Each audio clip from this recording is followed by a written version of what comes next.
right, so welcome to the AdCast. Today I have a special guest in the building, the man himself, Mr. David Aylor from David Aylor Law Offices, man. Look at him. I'm getting all nervous now with those David Aylor. No reason for that. So a lot of you folks, let me tell you a little bit about David. I don't want to botch this, so David, at any time, I want you to come in and you correct me, but I want you to feel free and tell the people a little bit about yourself. David, since 2007, he's been thriving in this law community in Charleston, in the Charleston area. He's worked around and with some of the best. He's also a prosecutor for the city of Hanahan. And prior to this, he served as assistant solicitor in the 9th Circuit Solicitor's Office in Charleston County, too, as well. And also has 3 locations. I think Myrtle Beach, you got North Charleston, you got downtown Charleston, too, and Alta Walterboro. So that's 4 locations, right? Awesome. So anything else that I missed out here, David? Nothing that's too important. I think you did a good job of summing it up. So a lot of folks, you guys may know or have heard David. I mean, you can't go anywhere in downtown without having your wrist wrapped with David Aylor's name. And I want to talk a little bit about, David, what makes you different, how you separated yourself in this crowded wolf pack of attorneys, and what makes David Aylor Law Offices so special. So tell me about that. Let's talk about the wristbands, because Sparkbox here, he got engaged, and we went to a place called Deco in Charleston. So we went there. I checked in, and the first thing they did, me, I'm an old soul. I don't get to go out often. So they put a wristband on, and David Aylor. And we had an interview with another attorney. He said, you can't go anywhere without seeing a David Aylor band on your wrist. So, David, tell me how that came about, man. Honestly, I wish I could say that I completely created it on my own and it was all my idea, but that is not the case. Actually, there was an attorney that had a personal relationship and also a business relationship with just one small bar up in Greenville, a guy named Steve Sumner, and just because that was a local bar he was connected to, they had nights they had bands, and it wasn't a consistent every night thing, but they would occasionally use them for events and things like some of the local bars do now, where they just use them off and on. And I called him up and I said, does this wristband thing work? I had a connection to him through a friend of mine, and he said, yeah, I don't know, maybe. He said it doesn't hurt, and it's not extremely expensive.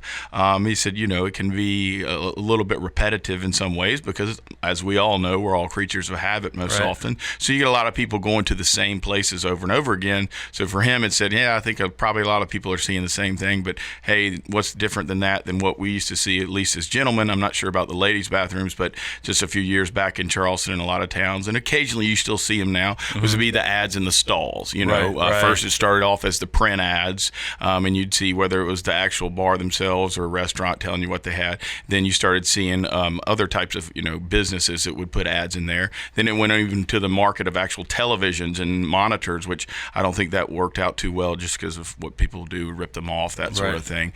So that's really sort of where I said, this wristband thing could work, but I would want to expand it, because if your favorite bar is where we put them because we're friends with the people there, or we represent them, that's great. But you already know me, and after about the 5th time you've put it on, you're really not looking at it anymore, right? You're just putting it on because you have to, so you can go inside and enjoy yourself. So what we really started to do was to look to see how can we expand the wristband market here in the Low Country, and not just expand it within bars or restaurants, that sort of thing, but also events. So we would look at a certain type of event, we'd be involved in sponsoring it. A lot of times there was a charitable aspect of it, and say, hey, not only do we want to provide some financial backing, but we'd also like to use a little of our whatever it may be, swag. It would be koozies. Yeah, exactly. And say wristbands. So for instance, we might there might be an art walk, which would be a different type of crowd than more likely than not that would come to like Deco. So those people probably don't know who David Aylor is or David Aylor Law Office is, but then they're going to get a wristband, and maybe they're not the type that go out that often. We expanded it even more, working with the River Dogs. You have so many different types of people that come to the baseball games, whether it be true River Dogs fans, local folks that support all the time, people that occasionally go out to baseball games, or tourists that are just in town and have heard great things about it.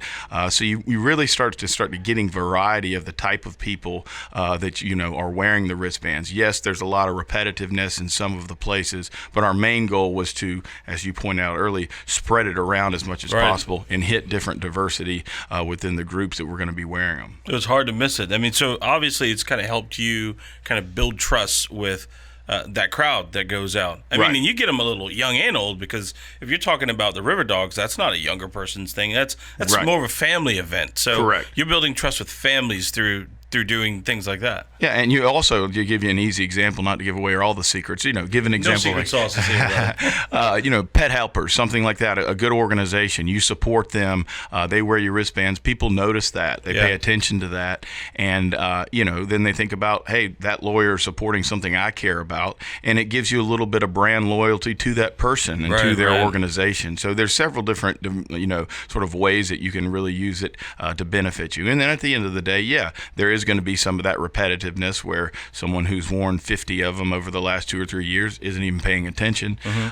Sometimes people will have other bands and say, I'm wearing your wristband. I'll take a picture and I'll say, if you read it, that's not even my name. That's somebody else. Wow. They're used to it. They're used to having your name on it. Exactly. Wow.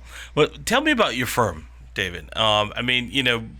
You have aggressively marketed yourself and your firm in a different way. Now, tell me about some of the cases that you handle. I mean, because you can do a personal injury case and you can do a criminal defense case. Tell me about your firm and how you're able to do so well at both. Well, really we started, obviously, my background was in criminal defense, from my time as clerkship with Andy Savage as well as other attorneys. And I started working with another legend around here by the name of Steve Schmutz, who I still work with a lot, and they're primarily criminal defense. And so that was sort of what I really sort of jumped into.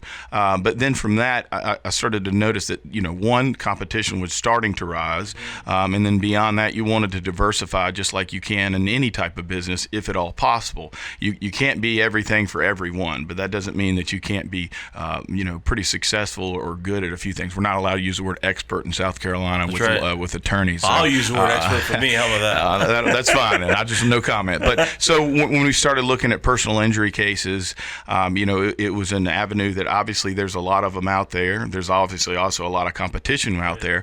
But we felt like if we'd already built up a name in town, and I say we, it goes way beyond just me, and it goes through all my staff and my marketing group and everybody that's involved, to really look at it and say, these people already know who we are. They trust us maybe because we had helped someone that they live next door to, that they used to date, that they go to church with, or whatever the case may be. That trust has already been built to some degree, maybe through some criminal defense work, and then you can really use that to kind of parlay into other types of cases. Because one thing that I think is important is we all see the paper every day, or you go online, read the news, that sort of thing. You don't see a whole lot of articles written on or news coverage written on civil litigation, unless it's some huge lawsuit, or if it's someone that's whether it be locally famous or nationally or internationally famous, little car wrecks, different things like that. Someone gets hurt really bad at work. It's a horrible situation for that family, but it's not newsworthy. Criminal, on the other hand, various types of cases of all genres within the criminal,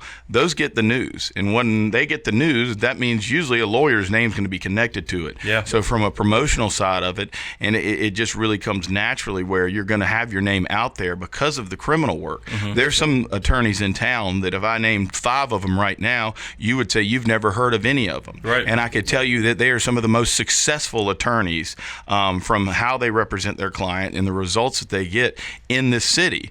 And they do that through referral services, and they do that through reputation.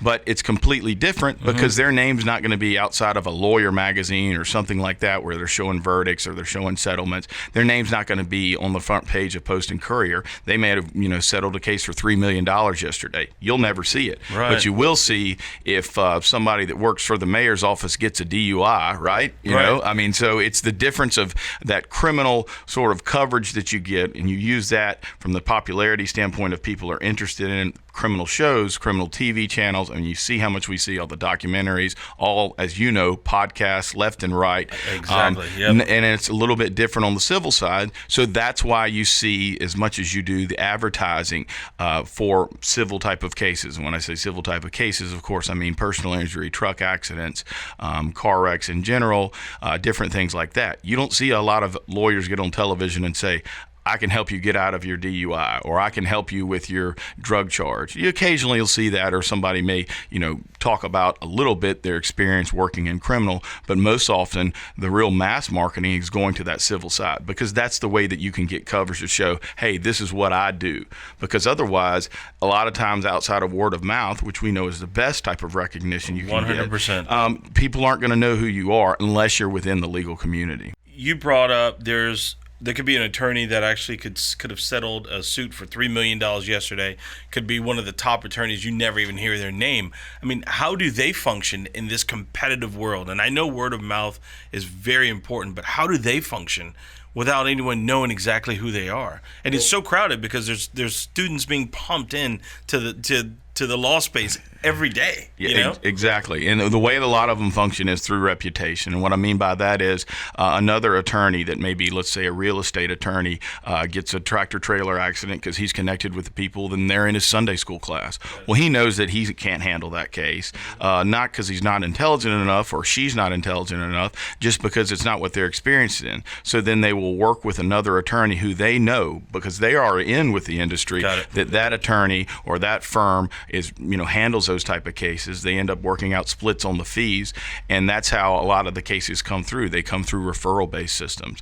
There's one attorney that I can think of named Nathan Huey. He's does a lot of nursing home cases, and he's by far one of the best in town, probably arguably the best in the state. Not saying there's not a lot of other great firms that do it, but Nathan is really got that niche. So there's a lot of attorneys where you may not know who he is. He does not do a whole lot of marketing or anything like that, but there's handful of attorneys, probably more than that, hey, they get a nursing home case. They don't know all the ins and outs. They don't know all the games that are played by the insurance company, but they know a guy that does, and they trust that person, and they work with that person. So a lot of times it's partnerships.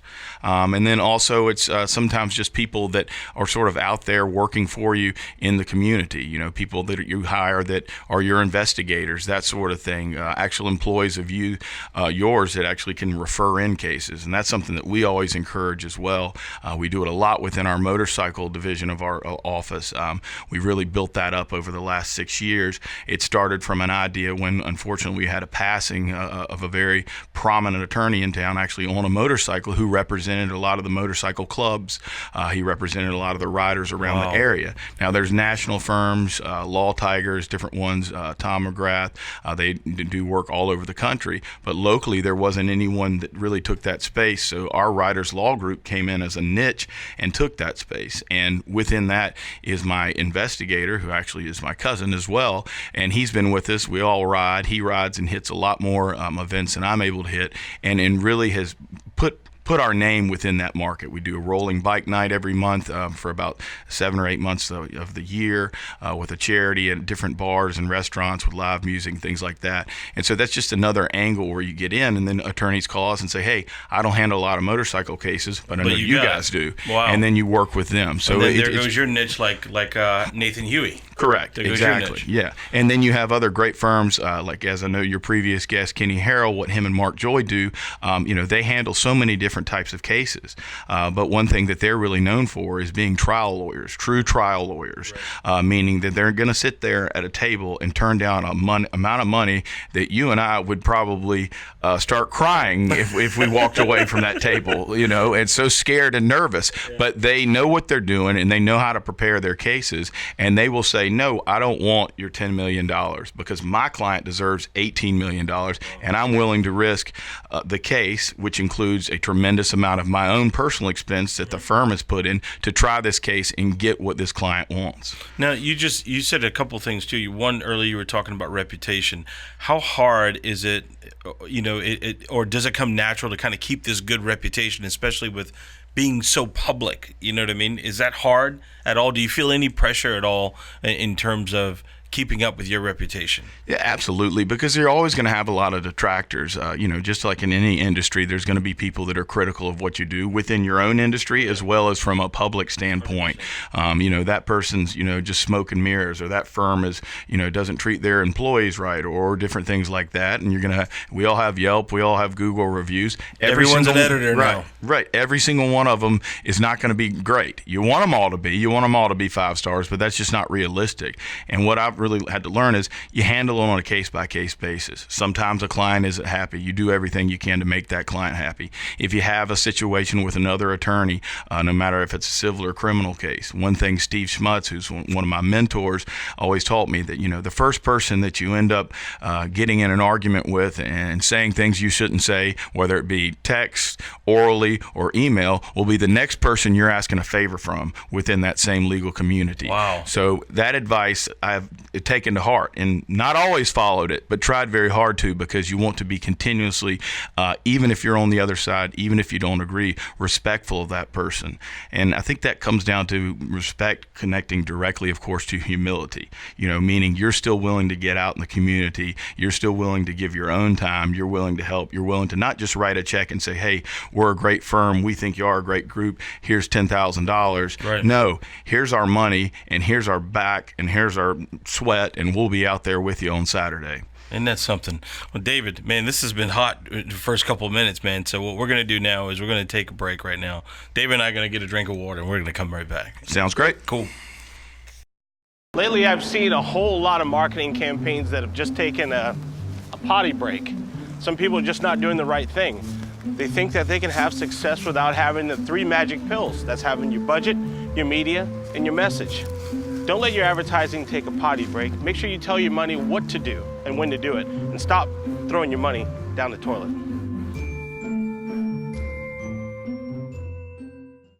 We here at Craft Creative have some real hard-hitting ads.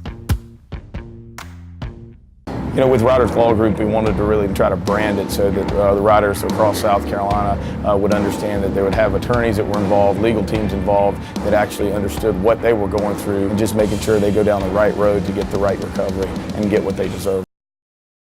All right, so I'm back here with Attorney David Aylor from David Aylor Law Offices, and David just gave us a whole lot. We were talking about referral attorneys, we were talking about some advertising, and we were talking about his wristbands and also trial lawyers. But, one of the things I want to kind of ask you, we discussed this about, the young attorneys coming into the market now, and you started your practice in 2007.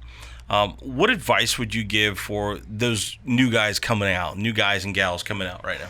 I think what's most important is a lot of the same advice that I've got. And one of those, part of that advice was to go meet with as many attorneys as you could. And when I say meet with as many attorneys as you could, meaning attorneys that were in practice for a few years, and then of course many attorneys that maybe been in practice for a few decades. And so I spent a lot of time under the wing of Steve Schmutz. I'd say I followed him around like a puppy for about a year, learning what to say, what not to do in court, and that sort of thing. But then beyond that, didn't want just a perspective of one individual who had been successful in both criminal and then of course civil, but also others. So I would call some attorneys that I didn't even know personally.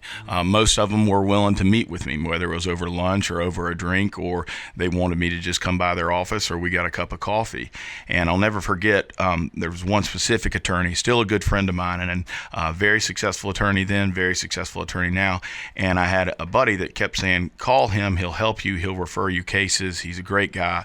I kept calling him, he kept blowing me off. I remember one of the last conversations we had was, I'm sorry, I've just been really busy renovating my kitchen. And I'm thinking, I'm really hoping to pay rent next month, and this guy's complaining about renovating his kitchen because they put the wrong granite countertops in. Maybe this isn't the type of guy that is going to help me, I'm going to meet. Well, long story short, he finally said, just come by my office. So I went by his office, and I was like, well, how's this going to go? He talked about himself a lot, but then he started giving me a lot of tips to do with specifically like if and when you're able to work with the media on a case you're involved in, because he had some that sort of thing. And I kid you not, after him blowing me off for that long, to the point I almost gave up, short of the encouragement of my friend, he sent me and referred me more cases the first 2 years than any other attorney I talked to. Get out of town. Yeah, and I was this close to just saying forget it. He wanted to see if you were hungry, probably. I think so. I think he wanted to see what would happen and to see how if I was going to be consistent. I've been called a bulldog before. I've been called a lot worse too, but we're not going to bring that up on the podcast. But, and that was something that he I think he wanted to see. And then you got to prove yourself, because that's again where just humbleness comes in. You're coming in, you think you're so smart, or maybe you don't. Maybe you don't know what you are, and what you want to do is get that direction from a lot of other attorneys. And I remember one Gedney Howe, also a good mentor of mine, said early in the career, he said, you want to keep working, you want to keep making sure people know you're relevant out there. And he said, because if they're not talking about you, whether it be good or bad, then you're probably not doing enough work. And that's so true. Wow. Because no matter what case you have, no matter how it's handled, someone's going to think it's great, someone may misunderstand it, and there's probably going to be someone that's critical, or more than one person that's critical of it. But the point is, you continue to work and you move on to the next case and you move on to the next client. You surrounded yourself definitely around some good attorneys and some good mentors, so that's some good advice for some of the new folks coming up. Is it hard to market a firm now, and is it expensive? One of the things a previous guest, Ken Harrell, said was you got to have the money. And if you sit down and you watch television or listen to the radio, lawyers advertise like car dealers now, or more. Probably more. More. Is it expensive? And what would you say to new firms trying to get into it now that think, hey, I can play in that game? Well, Kenny Harrell's a great example, and also he's a close friend of mine, someone I go to constantly for advice on whether it be a case or particularly marketing, because I've seen what his firm has done over the years, and they also have a great name in town, as do a few other firms of their size. And with that, they also have a lot of cases that come in, and there's a lot of revenue to go to those commercials, to do those types of things. And so when you're going against those sort of giants for your legal community, it's very difficult if you're a small firm, or particularly a sole proprietor. And I'll say, first of all, one mistake I've seen even some good friends of mine make is they'll go into the TV market. Well, let's just make up a budget of $30,000. $30,000 sounds like a lot of money, because it is a lot of money.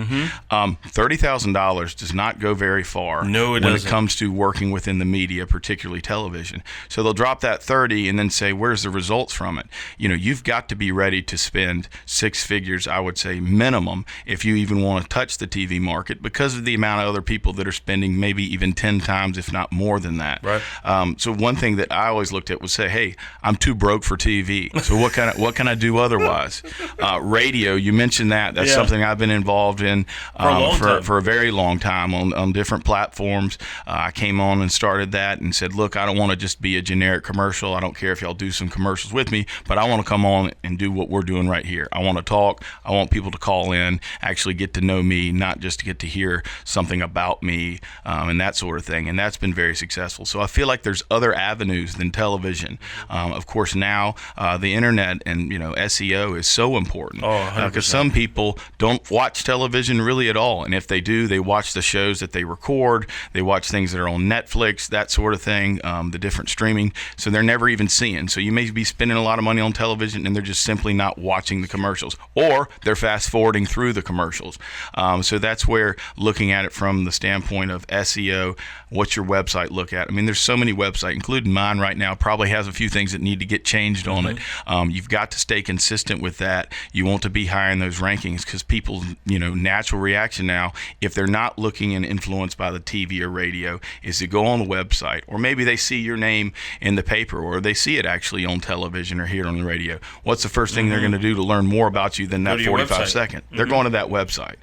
So, the SEO side of it, I think we're seeing some younger firms do very well within their marketing. You have your pay-per-click with Google, Facebook ads, different things like that. The more types of ways that marketing folks can make money, they're going to make money, and lawyers are definitely going to be one of their number one clients. No, I agree with you 100%. I think the younger folks they grew up with it. They grew up with it. They're more familiar with the SEO, and whereas some of the more established or longer established firms, some of them they're just now getting on to it. So they didn't it's new. It's a new language to them almost.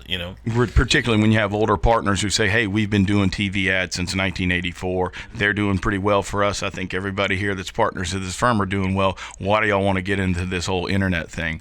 Well, then they slowly learn why, and you can do both. And Joy Law Firm is a great example of someone that does very good television, but then also has a very strong presence on the web. Has the internet changed your business? It absolutely has. It has on several levels. One, from people learning more about you when they've heard your name or maybe just seen your wristband. And so I think that helps as well. But also getting contact with people, meaning they send you web inquiries. It may just be basic questions, trying to chat online. It's interesting how different people go about communicating. For instance, I have a website, several different phone numbers, ways to reach me, but someone will contact me personally on my own personal Facebook page. Something. Yeah, I'm not a big social media guy myself on a personal side of things, but I still have it, and it's so odd. Someone, and then just yesterday, a girl I went to college with texted me just to tell you how has known me all my life, or has known me for at least the last 20 years, knows I'm an attorney, and said to me, and lives here, and said, "Hey, do you know any lawyers that do car accident cases?" She knows me very well. She knows I'm an attorney. She's seen my advertising in different various forms, and her question was, do I do car accident cases? So that just shows you people pay attention to different things depending on who the person is and, what type of lifestyle they live and what other things they're involved in. They're going to have a lot more interest. And the other part about lawyers, whether it's a car wreck, it's a bankruptcy, it's a criminal charge, those aren't types of things you want to keep on top of mind as far as, man, I can't wait for this to happen, But that's where the lawyer side of things is a little bit different than your maid service. Everybody wants to have somebody clean their house, so that's something that's kind of constant. You want to know who's good. A painter, you want to know a good painter. You want to know a good body shop guy. A lot of people don't want to know a good lawyer till they have to have a good lawyer, and that's just human nature. So when they have to find that lawyer and they don't have a personal connection, that's where that top of mind really comes into play. Man, David, you said everybody wants something. I'm going to tell you what everybody wants. They want to hear more of us. So we're going to end this today on part 1. I think we got more to cover. Absolutely. All right, so this has been the AdCast with Attorney David Aylor. David, awesome. Thanks for having me. Awesome. Thank you for listening to the AdCast, the podcast for marketers and advertisers. Please be sure to subscribe on iTunes, Spotify, SoundCloud, wherever podcasts are found.